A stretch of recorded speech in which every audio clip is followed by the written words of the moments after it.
Welcome to the Lift Your Story podcast with guest Gloria Battini, life, self-love, and empowerment coach. Hi, everyone. I am Lorianne. I am that gal from Toronto, Canada, and I'm with. I am that guy. I am Roy Miller from Dallas, Texas. Welcome to our Lift Your Story podcast. In this episode, we welcome Gloria Battini. She is a life, self-love, and empowerment coach. Thank you so much for being with us today.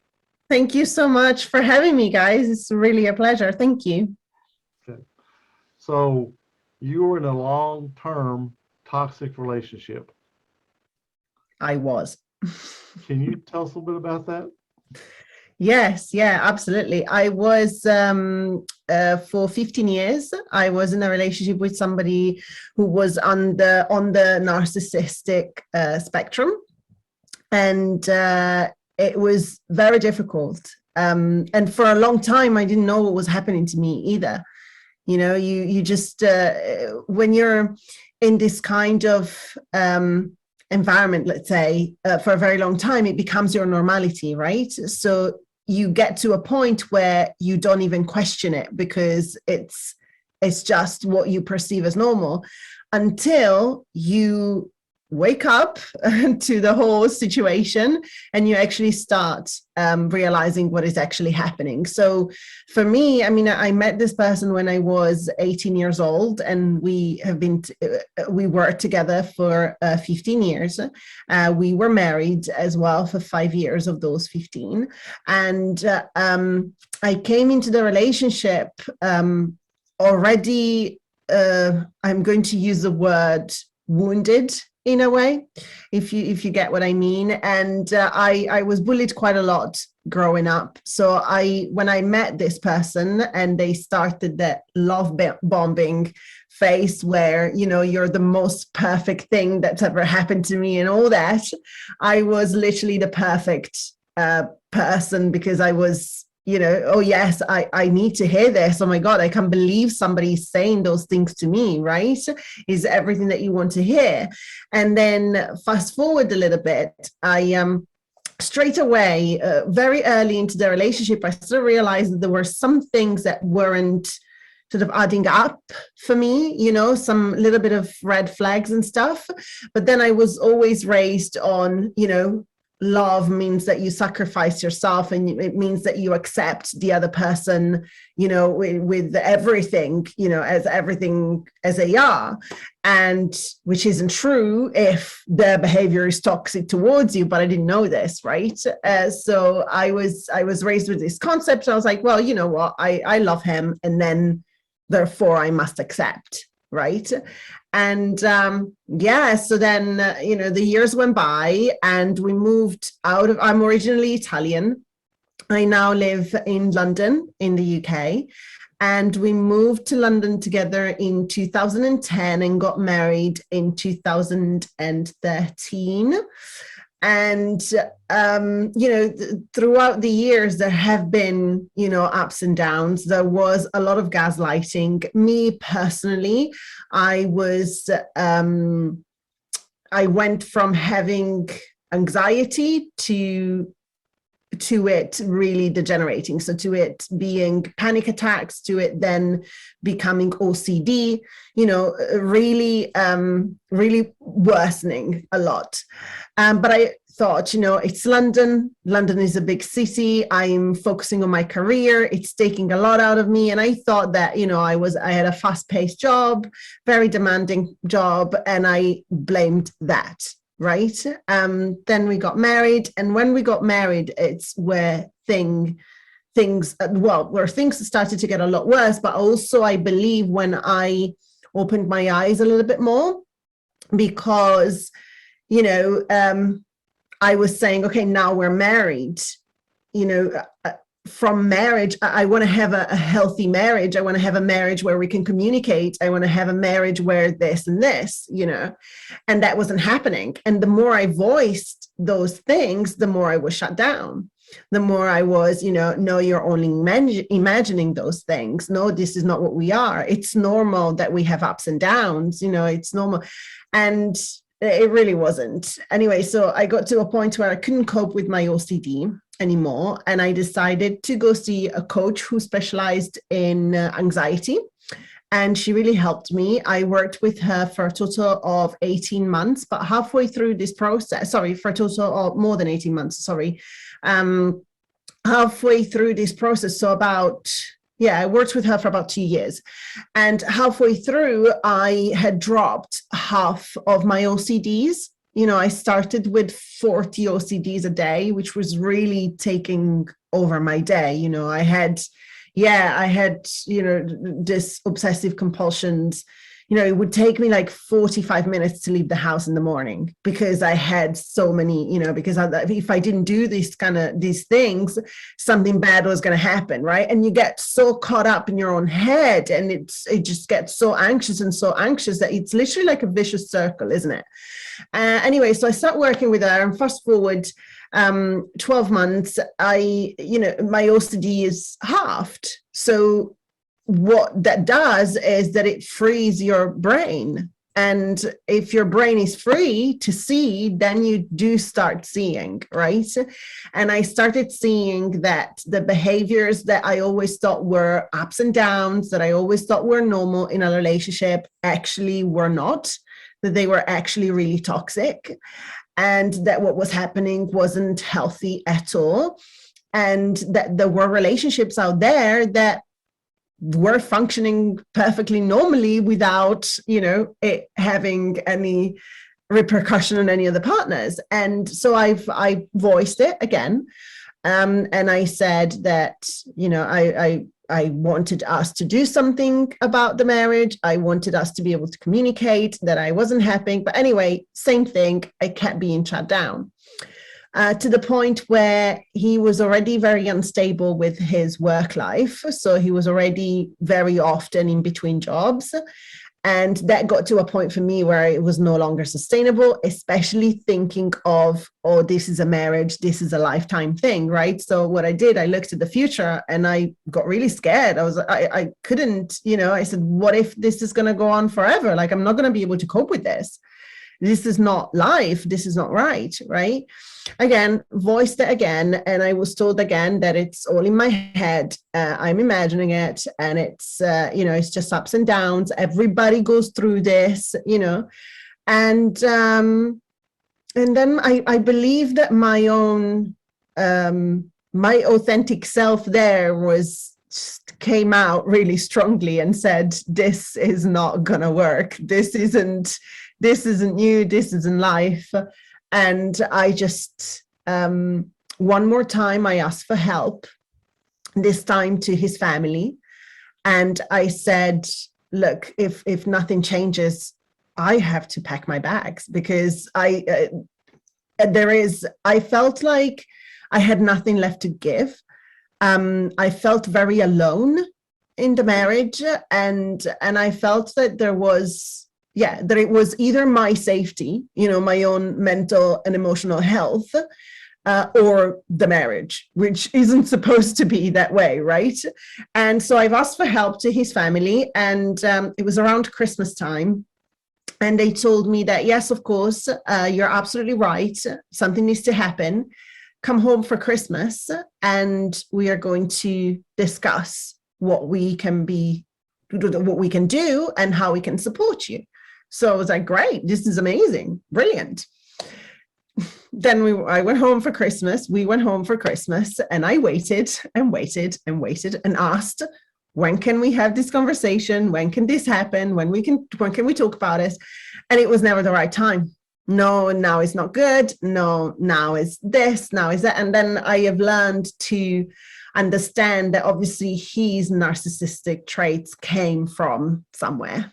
Right. And so therefore I was presented with the same things, with, oh, it's not the right time now. Oh, it's going to be fine. You're going to be okay. I was just dismissed. And we come back to London early January. And just one day I was just like, look, I'm sorry. I can't do this. I don't love you. I am exhausted. I have got nothing, literally, like, I'm drained. I've got nothing left to give. I have to go, because there is no way that I can continue with this.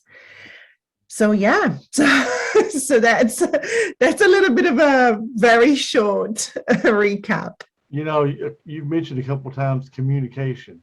Mm-hmm. Okay. Yeah. So when you first got together, you really didn't have the communication you felt like you should have. Yeah. And anytime you tried to communicate, it didn't work. Or or it was one-way communication. It was a very one-way a very one-way communication. Yes, and there was, and I don't know if you're familiar with gaslighting, but there was a lot of that. So gaslighting, for if the listeners don't know what that is, it's a manipulation tactic, let's say, that people use to distort the perception you have of your own reality. So, you know, you could be saying, I feel this way and I feel like I am not being seen in my marriage because of this and this behavior. And they would tell you, I've never done that, even though you know that they have, and they are literally like denying the evidence.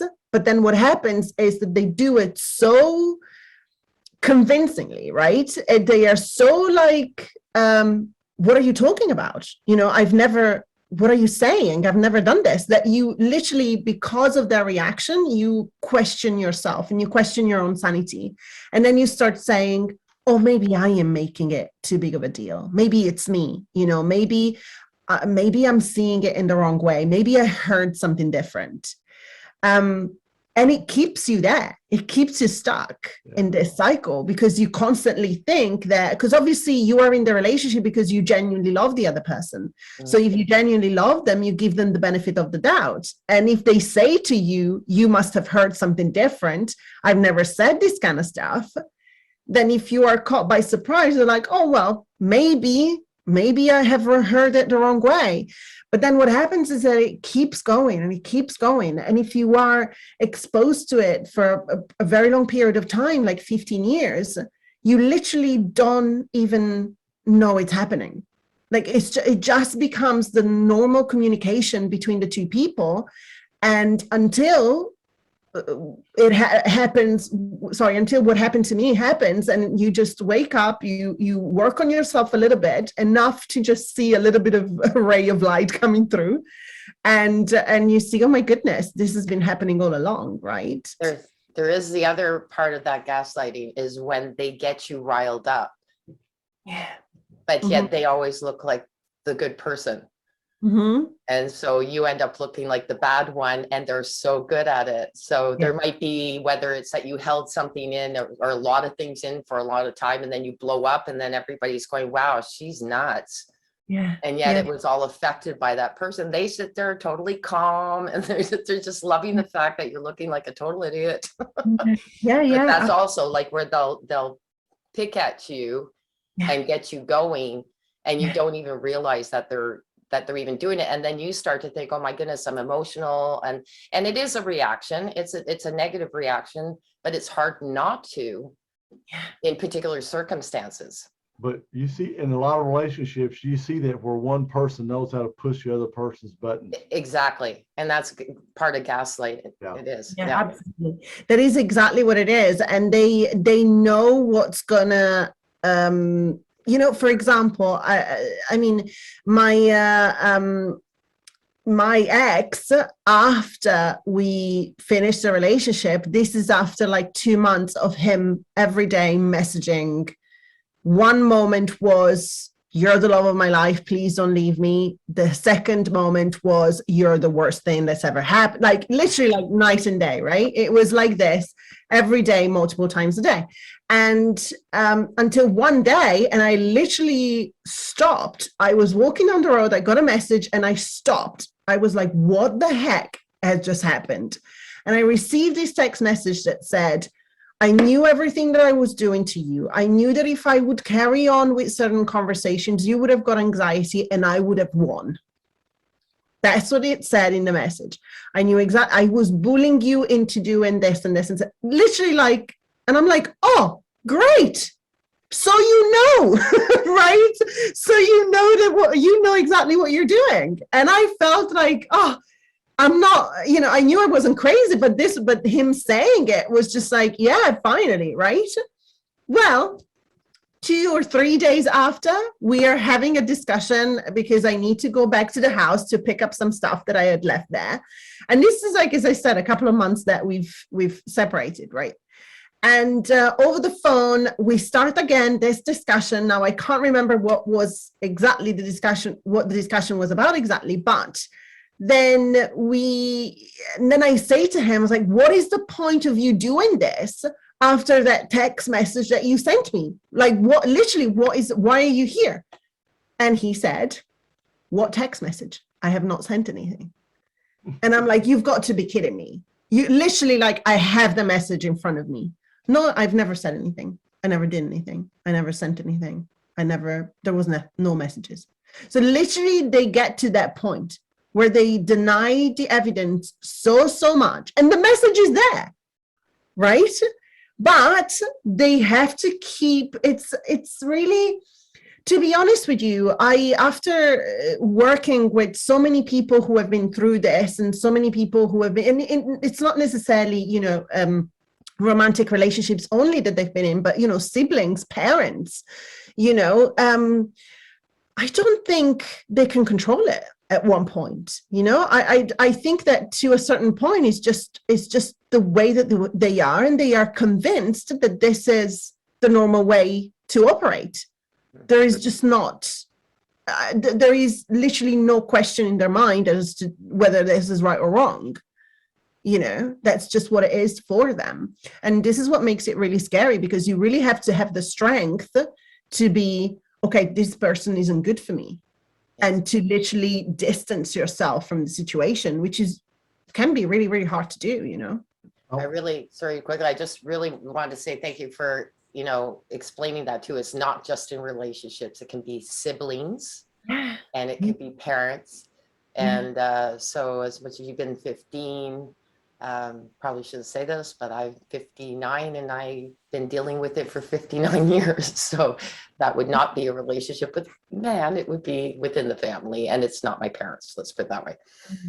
Yeah, no, absolutely. And I totally get that. And do you know what? When it's a partner, for some reason, you get more strength around it. At least this is my experience, because you say, we're not blood related, yes, we married, but I didn't know the day we got married. I didn't know what I know now, right? And therefore, everything that we promised each other on the wedding day literally completely falls straight away, because it doesn't stand anymore, right? But it's so much more difficult when it comes to your parents or your siblings, when it's your own blood, because it's a different bond, isn't it? And it's just, you're just like, what do I do? Do I abandon my parents? Do I, what is the right way to navigate this? And it's quite difficult. Yeah. Yeah, and it's much more difficult too in a scenario where, let me just put it this way, if there are, like, let's say there's 4 children and there is one in that group that is narcissistic, and you can see the hurt and you've been hurt, to distance yourself, because then you've got your parents involved, you've got your siblings involved, and there's that one person you want distance. It's within the family, it's much more difficult, at least when you divorce, like you said. Although I do have to say that I am kind of blood related to my ex-husband, because I have 3 kids with him, right? So there is that blood relation. Don't deny that. But it's different though, because I can say I don't want to hear, my children can be with me on their own, and there's not that tension of, going to a family function and your siblings there. Yeah. So, and you can't expect the parent to say, hey, we're going to separate the two of you. It's difficult for the parents because they all want you to be, getting along. So it's a very difficult situation, that one. It is very difficult to navigate indeed. And do you know what? I have worked with a lot of women who have a lot of guilt around this, when it comes to their siblings, when it comes to their parents, because they literally feel like, I don't feel like I should abandon my mother. I don't feel like I should abandon my brother or my sister. And I would really, if there is anybody out there listening that, if this resonates with you, it's not about abandoning, and it's not about blaming. It is only about taking the responsibility of your life, because that's the only thing that you have responsibility over and that you have control over, you know. And yes, you might have had a bad experience with a parent, you might have a bad experience with a sibling, but distancing yourself is what you need to do if you want to take responsibility for your life, because it is about protection. It's about protecting yourself, protecting your future, and yeah, it is not an easy way. It is not an easy decision, but you will see the difference in your life the way that you do that. And when I say distance yourself, doesn't mean that you have to cut all bridges. You can still be in communication with them, but have a completely different relationship based on your terms, based on what you want to share, on how you want to feel, and that it's not bribed with guilt, you know, where you're not constantly bribed with guilt, where you're not feeling obliged to conduct yourself in a certain way, and where you have your own boundaries. So you can still have a relationship with them. They can still be in your life, but on your terms rather than theirs. And it's going to make all the difference. Do you find it hard? Let's just say once you leave that kind of relationship, okay, do most women tend to go back to that same type of relationship? It's very possible. Yeah. And it's fundamental. That's why the healing process is fundamental. Because a lot of the time, we are attracted to this kind of partners, for example, because we know that person as our parent. So we're raised in a family where, for example, a parent or a sibling has narcissistic traits, and that becomes our normality. Therefore, it is very possible that we go out and look for a partner. This is all subconsciously, yeah? You're not aware of this happening. This is all your subconscious mind working. And subconsciously, you're attracted to this type of personalities because that's what's familiar to your brain. So, of course, if you get out of a relationship like this and you don't do any healing, then you will definitely be more inclined to be attracted to the same kind of personality, because that's what you know, right? So it's super important that we do the healing, that we understand what has happened, that we accept it and leave it in the past, and then decide the kind of life that we want to create, the kind of people that we are available for, the kind of relationships that we want in our life. So healing is fundamental to actually not keep having the same kind of people in your life. Yeah, definitely. Can I ask a question? Sorry, Roy. No, we're just a product of our environment. Yeah, we are. It is very, it is 100% true. And the number one thing, so your brain is not designed to make you happy, it's designed to make you survive. And for the brain, the number one thing to make you feel safe is familiarity. So if you know something, that thing is going to be automatically make you feel safe, even if it's a bad thing. Can I just because it's familiar. Sorry, Lori. Just want to ask the question. Can you misinterpret parents, disciplinarian parents, to when you're going into a relationship? Because there's a difference, because a parent will discipline to make sure, but then you get into a relationship but it's actually narcissism, but you misinterpret it as, because you're saying you take your parents with you. I think sometimes that can be the case as well, where you're looking at somebody, you look up to them, you think, wow, this person is great because you looked up to your parents. But then you find out that person is not that. This person is narcissistic. If you can understand what I'm trying to say, because my parents were not narcissistic. I don't want to say that my ex was, but there were signs of it.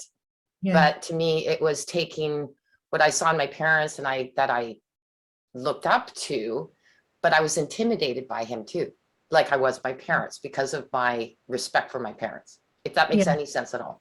Yeah, absolutely, absolutely. And this is the very thing about narcissists. And thank you for touching on this point, because I think it's very important, because some people could be hearing this conversation and say, well, I don't have any narcissists in my life, therefore I am safe. I am never going to get in contact with any, right?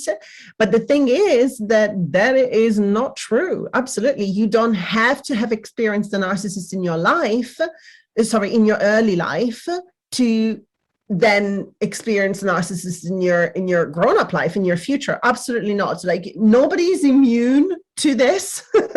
You know, it can happen to anyone. You can be the most successful person. You can be super rich. You can come from a super healthy family. You can have been, you could have been raised with the healthiest principles, and it can still happen to you.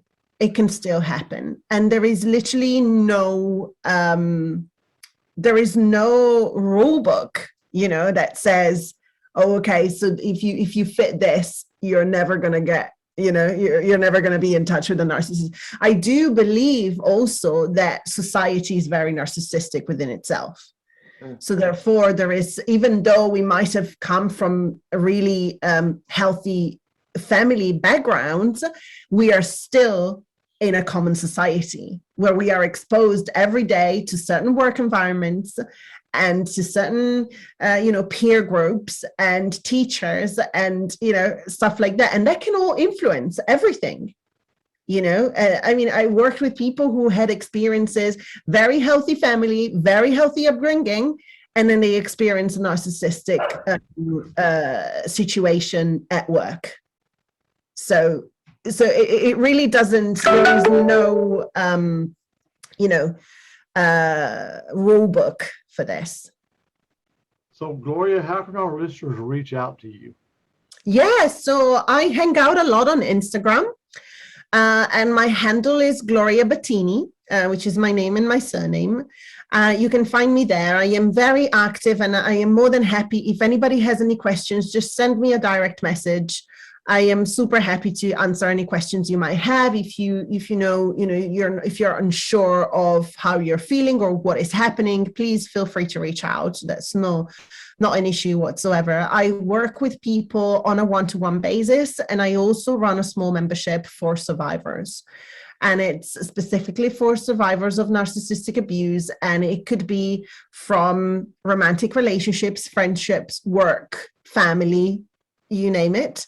But we meet once a month, and I do group coaching inside the membership, and then it's uploaded as a module on an online portal. So if you can't attend a live call, you'll still be able to do it in your own time. Because I think it's important, first of all, for people to have affordable help, number one. And number two, some people don't like to be on a one-to-one basis. Some people prefer to have a community around them, right? Because we learn and heal in very different ways. So that's why I've created both. So yeah, so gloriabattini.com is my website. All the details for membership and other stuff, it's on there. There's free resources on there as well. And then Gloria Battini on Instagram if you just want to have a chat with me. Great. Thank you, guys. Yeah. Thank you so much for this. Yeah. Really Thank you. informative. Yeah. Thank you so much. Thank you very much. And thank you for giving me the chance to just raise more awareness and just speak about this. Thank you. I really appreciate it. Okay. Well, thank you. Bye-bye.